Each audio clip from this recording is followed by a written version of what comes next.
Hello, my name is Laurie Dean. I'm doing this video presentation for Elizabethtown College.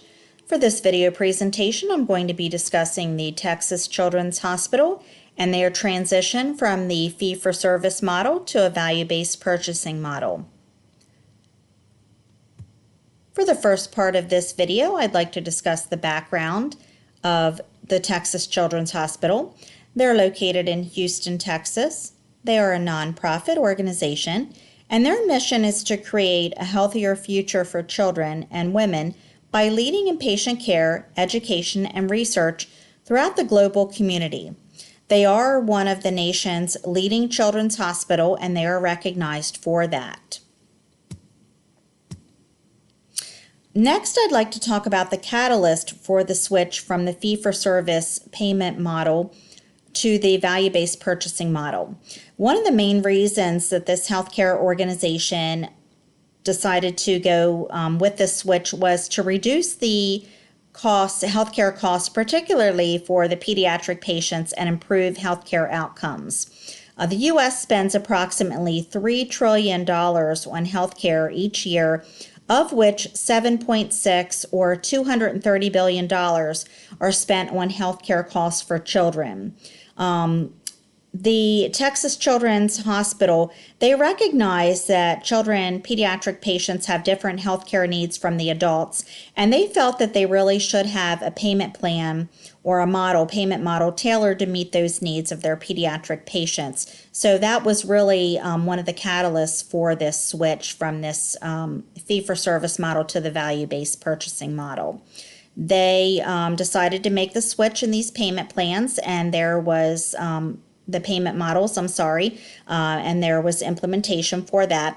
And a second reason that they recognized the need for this switch was they needed a solution to address their labor and productivity challenges that they were having within the organization.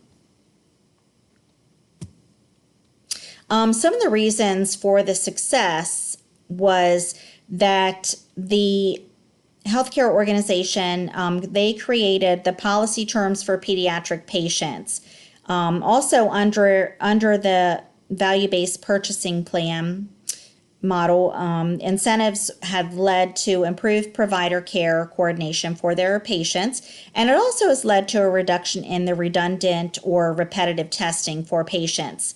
They also had a reduction in avoidable hospital admissions and an overall reduction in healthcare expenditures. And that was a big thing to note for this healthcare organization. They also have an improved quality of care for patients. And one of the things that we really want to talk about here, so when you're talking about navigating the healthcare for pediatric patients, health and healthcare policies especially, and when you're really trying to advocate for those children, that can be challenging. So this healthcare organization, they created this policy terms for pediatric patients, and it really was set to empower those with a vested interest in improving children's health through policy and advocating for children. Let's talk about the performance improvement plan that the Texas Children's Hospital has implemented. They implemented a system-wide performance improvement program. It is called Delivering on the Vision. This plan provides timely access for patients. They use data to drive the future collaborative cultural environment that really aligns their mission, their vision, and their values. It aligns with the clinical and operational vision of the organization. They're looking to increase the accountability for all of their staff. So we're really talking about their executives, their administrators, all the way down through leadership to clinical staff, the providers, and then down to the frontline staff. They have implemented improved clinical documentation to meet compliance. And one of the big things with part of their performance improvement plan was to hold staff accountable for their behaviors and their performance.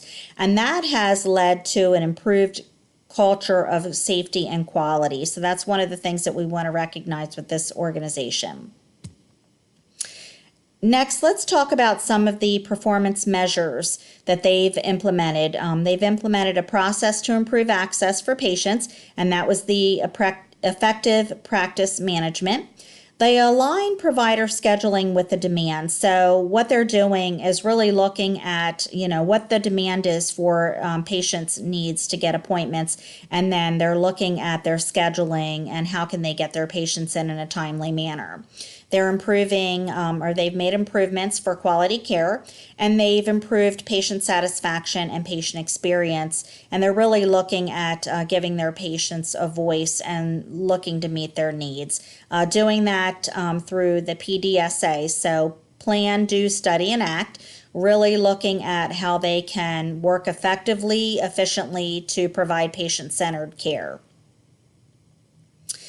So performance measures continued for measured success, really, again, focusing on patient experience scores and surveys. They're using this information to improve quality patient-centered care. They're looking at benchmarking, so really looking at trends, where they were, how they can improve, looking at top drivers, so things that they need to focus on, opportunities for improvement along the way. Focusing on those top drivers, picking out those things for their aim statements and moving forward, so that they can focus on one thing at a time throughout their process improvement, but, taking those things and working towards improving quality patient-centered care.